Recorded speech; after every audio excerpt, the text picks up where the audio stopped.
I purchased this Buddha fountain. I wasn't happy with how it looked.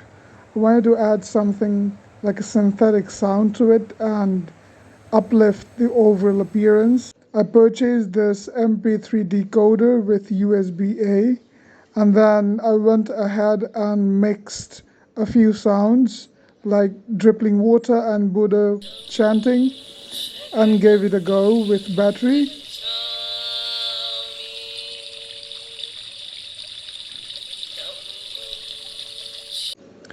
And then I took one of those old burnt out chargers. This is how the assembly would look like with the speakers.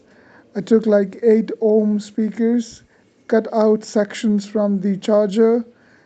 This particular mount had to go, and I added some battery terminal, a battery management unit, soldered all the connections sound and neat, like so.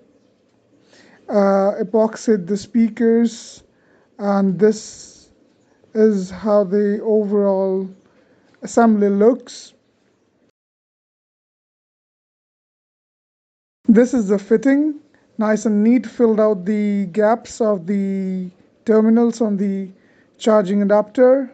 That's the hole for the USB A and also the battery terminal. And here's how it sounds after the fountain assembly. I hope you liked it. Thank you.